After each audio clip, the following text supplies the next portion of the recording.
In this episode of Falmouth in Focus, we stop by the Hatchville Fire Station to see how the construction is progressing. We take you to the North Falmouth Library, where a delightful concert on the lawn captivated audiences, and visit the Falmouth Commodores to discuss their historic 100th season. All this and much more on this edition of Falmouth in Focus.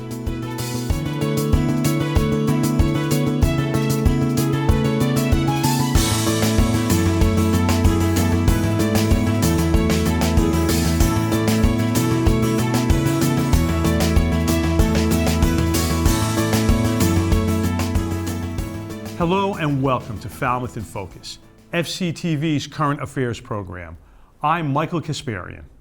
And I'm Eileen Preston. Since ground was broken on Falmouth's new Hatchville Fire Station back in May, work has been underway throughout the spring and into the summer. We wanted to find out how the project was progressing, so we took a look recently, and here's that report. Hi, my name is Boyd DeMello with the Falmouth Fire and Rescue Department. We're out here today at the new Hatchville Fire Station job site. This is our second visit out here since the construction started, and we've had a lot going on behind me since our last visit. We've today just alone poured the concrete floor in the living section of the station, and over my left shoulder you can see they're starting to install the insulation on what is the apparatus bay floor, and starting to put in radiant heat at the end of this week and early next week on that side of the building. Site-wise, we've done a lot of work out here. We've raised the elevation of the property up to where it is, and it's ready for a binder coat of asphalt in about 2 weeks. We're waiting on some utility pole work. Underneath us, we've installed all the electrical utility conduit from the street to the building. The water line from the building is out to the street and ready to be connected to the main on Sandwich Road. All the conduit is in the subfloors inside the building and waiting to go. So right now we're on schedule, maybe a little ahead of schedule, and we're doing pretty good here right now. We can take a walk around the property. So over here right now I'm still standing in front of the building. Behind me to my left is one of the apparatus bay doors, and off to the right is the living section of the building. The subcontractor, Capital Concrete, is on site today. They've just poured the subfloor for the living section of the building. The pour went well, according to the general contractor, Tower Construction, and the guys behind me now are just leveling out the cement and putting the finish touches on a nice new subfloor. So also behind me now, this section of the building that juts out behind me is the proposed fitness room for the building. It's going to have a small amount of gym equipment in it, so when the guys are on duty, they can work out and maintain their cardio, strength and conditioning while on the job. Again, behind me, this is the area where we're going to have some mechanical building rooms built in to the floor to house the station's mechanical systems. Again, the floor drainage is in. We're prepping the floor for the apparatus floor for the installation of the concrete early next week. So that was a brief visit here today. There's a lot going on the job site today. It makes it difficult to walk around, but we'll be back here in 2 to 3 weeks. We anticipate at that point in time we should have some structural lumber up on the far side of the building, which will be interesting to see the building starting to take shape, and we have a lot of other stuff going on. The fire department internal working group continues to work with the other town officials in monitoring the job site. We're value engineering every day out here and making sure we're watching what we're spending and getting it put in the right place, and we're looking forward again to having a nice building, and we'll see you in a couple weeks. Thank you. Construction is scheduled to finish in late 2024. We will keep you posted on the progress of the building here on FCTV. Thanks to Jeff Wyman for that update. It's time now for FCTV's condensed version of the takeaways from recent municipal meetings. Selections are chosen based on community impact. The Select Board elected to send a letter to state housing officials declining their support of a 300-unit housing development with 75 affordable units proposed for 375 Sandwich Road. The project's location, far from public transportation, wastewater issues, and high rental prices concerned the board. The Water Quality Management Committee did their own analysis of the impact of this development on this site, and this is like the most environmentally sensitive area in town, and it's already a major plume of nitrogen contributing to the Coonamessett River waterway. We're under a mandate to clean up that waterway, and this is going to impair that even more. They, apparently, this developer had offered to do some sewering in some of the neighboring homes to offset the impact. And I think their math said that they would contribute 67 homes. I don't know where those homes would be.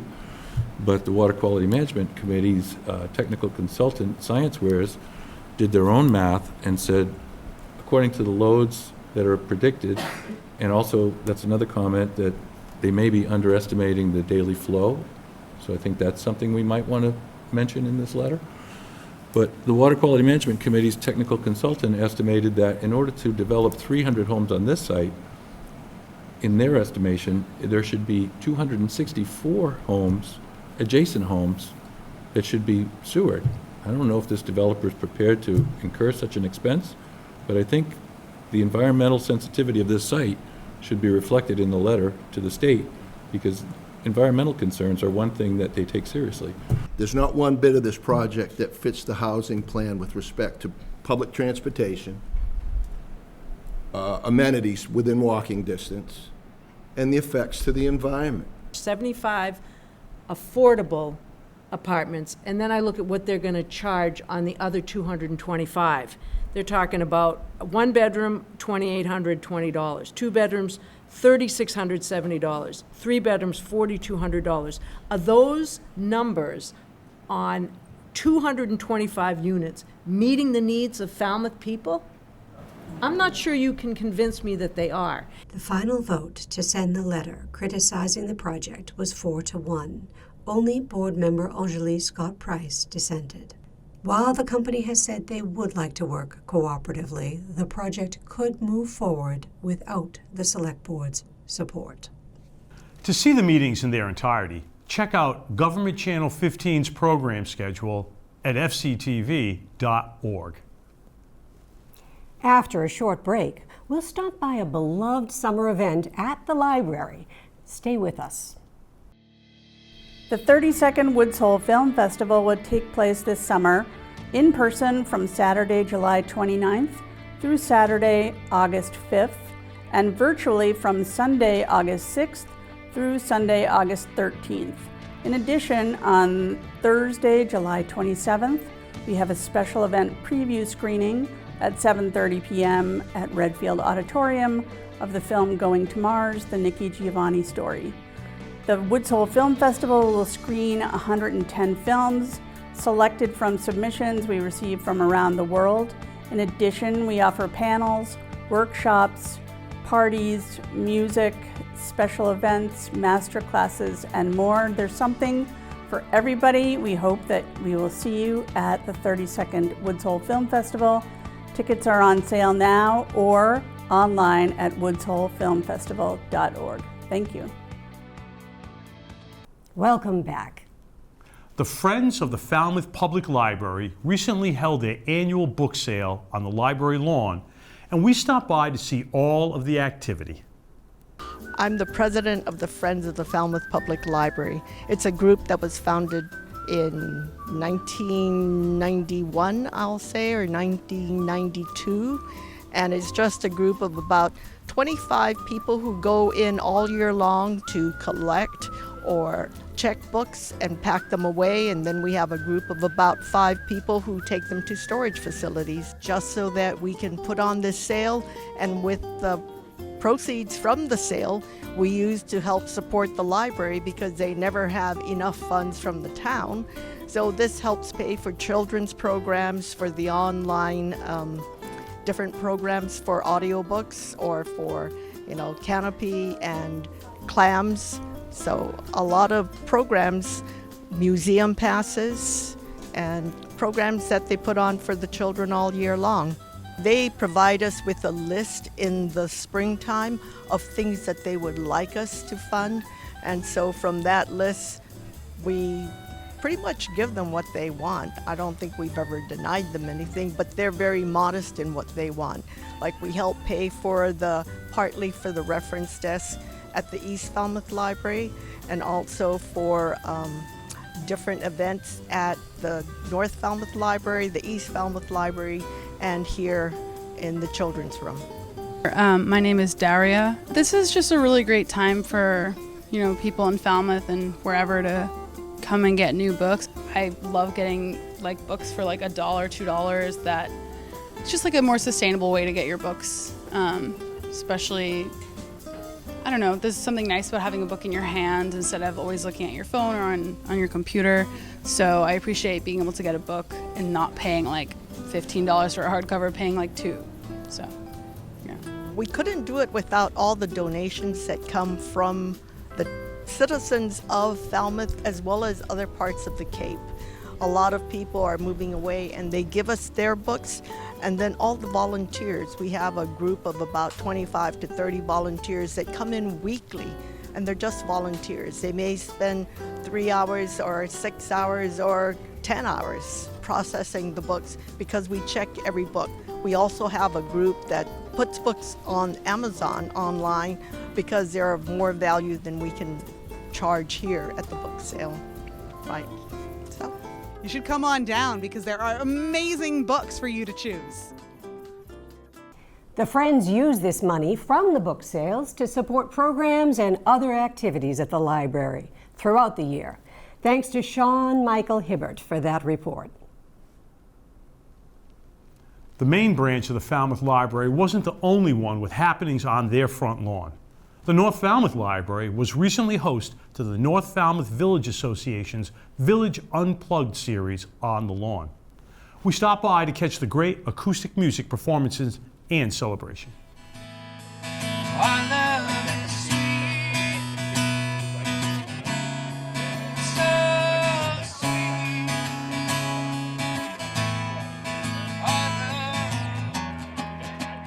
So we are the North Falmouth Village Association, and we like to put on free family-friendly events, and this is one of them, the Village Unplugged, where we play music, and if you want to buy an ice cream or a hot dog, you can, and you can also go into the library because it's still open.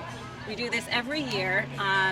It's usually the Friday before the Paul White Road Race, which is tomorrow morning at 9 a.m.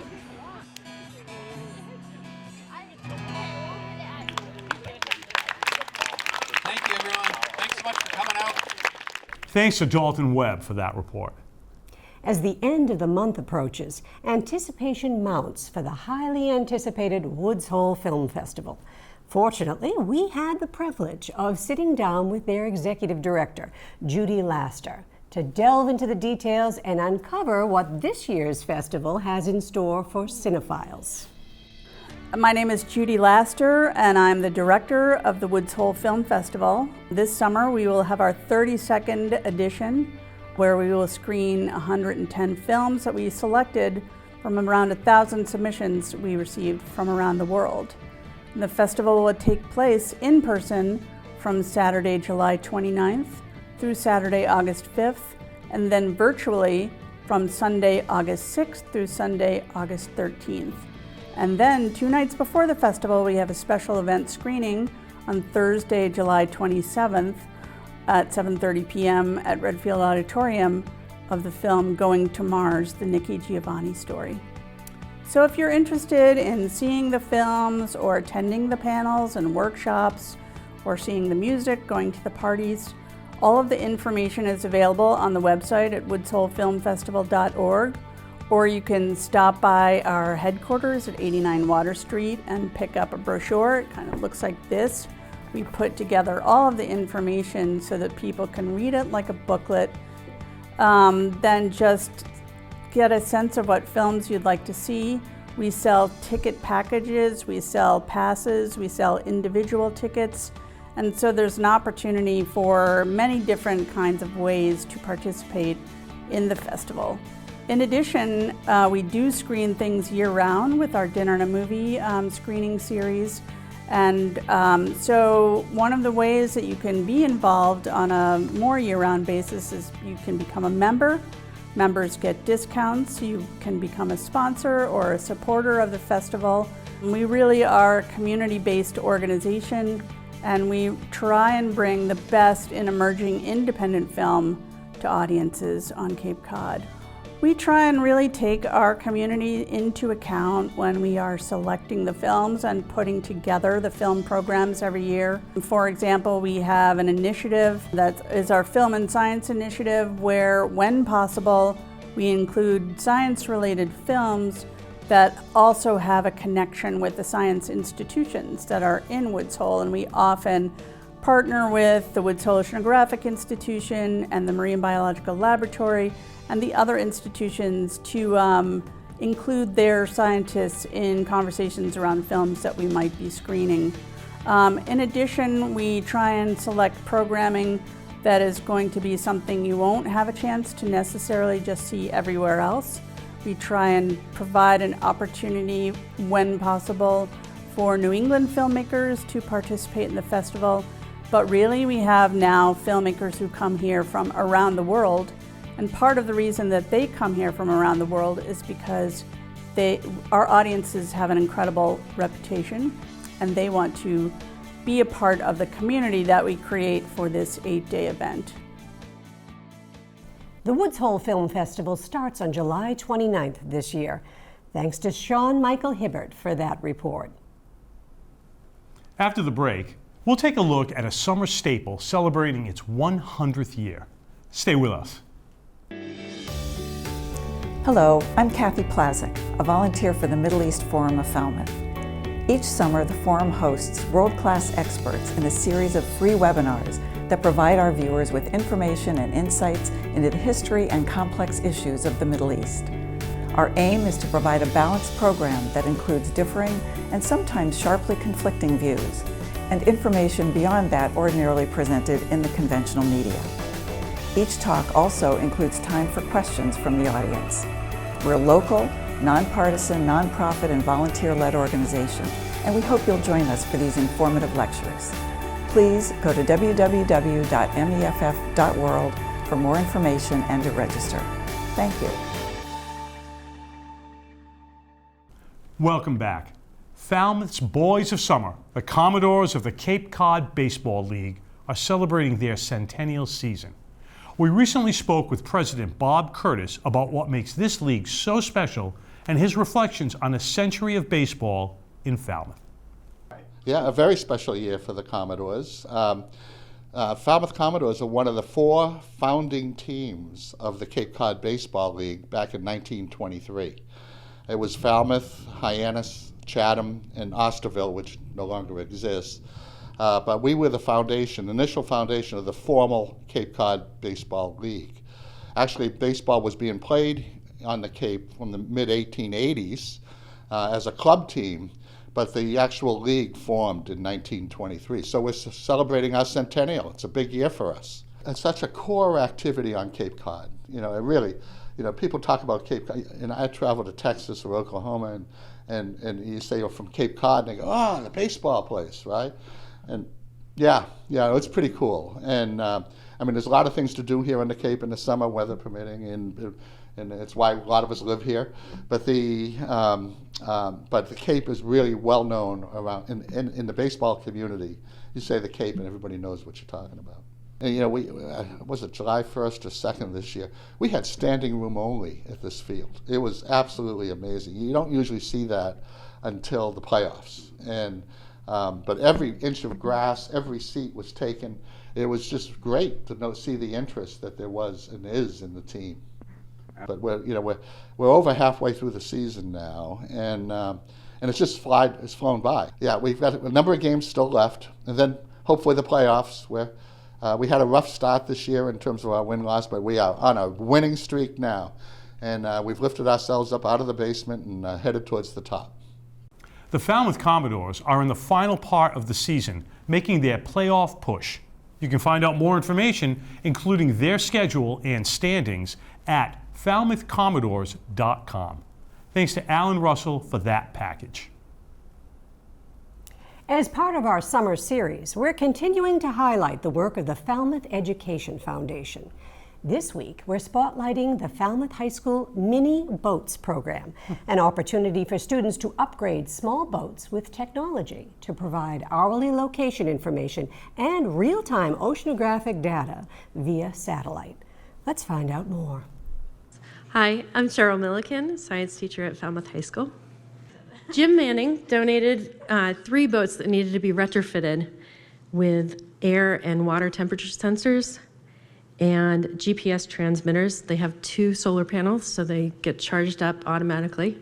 So we had to figure out how to fix the boats in order to launch them. So students volunteered to work during their academic support classes and after school in order to make this happen. So when we first got the boats, this was in September, maybe October, it was pretty bad. Some of them still had water from whenever last time they were launched at. There was some foam that we needed to clean out, so we spent a really long time using jigsaws, measuring to the specifications of the box that ended up going into them. It was a lot of fun, though, the whole process of gutting them, installing new technology, wiring, and decorating. Especially, you can see this one has little stick figures of all of us who helped work on it. So the main goal of the FEF grant was to try to get these boats in the water to see where in Cape Cod Bay the sea turtles would wash ashore. You may have heard in the Cape Cod Times or elsewhere that sea turtles get cold stunned every late fall or early winter. They can't swim anymore. Their muscles just lock up, and they either tumble in the surf and wash ashore, or they drown and sink. The majority of them, of the sea turtles, wash out from Barnstable out to Wellfleet and Truro. So we were setting our boats out there to see where the winds would take our boats. And if the boat gets pushed by the winds, then the sea turtles would also get pushed by the winds in those areas. So this picture right here is one of us actually launching the boats. We went around Plymouth to multiple different beaches to try and find a spot that we could actually release the boats so that they would go into Cape Cod Bay and actually show some data. But as you can see in that picture, we still have boats right there. So what actually happened was when we went up to multiple beaches, we found that the waves were much too strong for the wind to actually pull the boats through. We were all in waders. We were trudging through the ocean. It was a bit hectic, but we didn't end up releasing them that day, but they did end up getting released by the Coast Guard soon after, and this is their path. The blue line and the red line show the trajectory of the boats, and as we saw earlier, as predicted, they went out towards the east, and they went out towards P-Town, and they went out towards the Outer Cape. But then while they were out there, there was a winter storm in late December, so that changed the winds drastically and pushed them up towards Scituate, so it completely changed the trajectory entirely of them. And next year, the big goal is to expand to get one more boat so that the 4 elementary schools in the district can each adopt a boat, and they can have a little contest to name the boats, and then we will launch them out. And these mini boats have actually, other individual boats have made it out to Europe. So the children can watch real time, because these have satellite transmission. You can see where they are. Stay tuned to Falmouth in Focus to learn about even more programs sponsored by FEF. Thanks to Ryan Weber for that package. The gallery at FCTV welcomes a new artist this summer, a special retrospective of the work of the late Cape Cod artist Beverly Edwards, lovingly curated by her family. We spoke with Beverly's daughters, Ashley and Randall, to learn more about how this exhibit came together.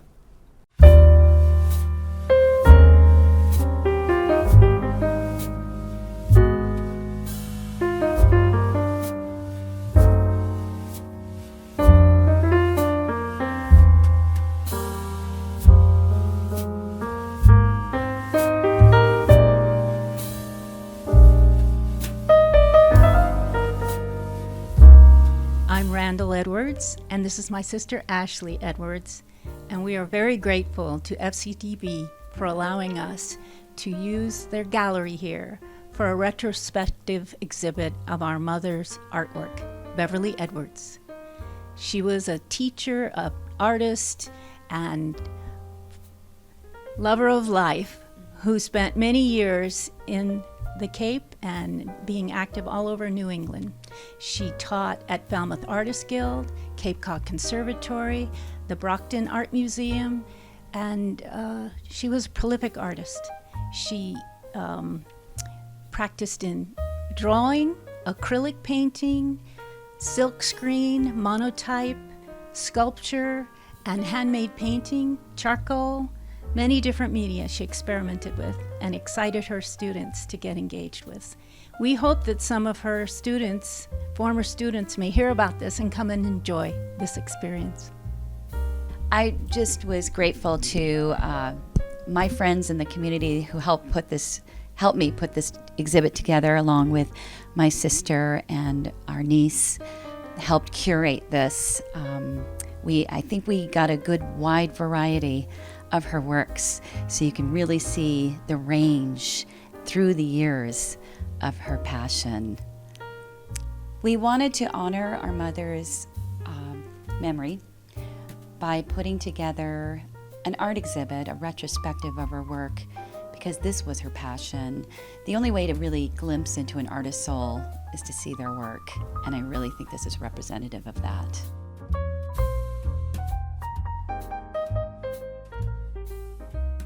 So we've got about 50 pieces here in the exhibit, which is actually only the tip of the iceberg because I have many more in my archives. So we have a website also that shows the work. The website is called BeverlyEdwardsArt.com. And that's Beverly with an E. Correct. We have a good range of her work, from her earlier works with pastels and acrylic paintings, through her fascination with floral works and plants and charcoal pieces, her large-scale acrylic paintings, some more abstract, some more ethereal, what she called poetic realism, which I think of, they look kind of post-impressionist to me. And silk screen works, right, and shaped canvases. Yeah, that was really big in her earlier works, late 60s, early 70s. She also went through a phase of loving country music, and she did large and smaller charcoal portraits of her favorite country artists, which we have a few of here. So please join us and help us celebrate this wonderful work. Art lovers can enjoy the work of Beverly Edwards through August 25th at the gallery at FCTV. Thanks to Anthony Sedera for that report. FCTV wants to remind you that television can be as easy as hitting record on your smartphone. We'd like to invite all Falmouth residents and visitors to share their slice of life with us. Email us your photos and videos or upload them to Facebook, Twitter, or Instagram using the hashtag MyFalmouth or Falmouth in Focus to be included on the show. Thank you to our most recent contributors. We leave you now with the sights and sounds of the Barnstable County Fair. Thank you for watching Falmouth in Focus. We'll see you next time.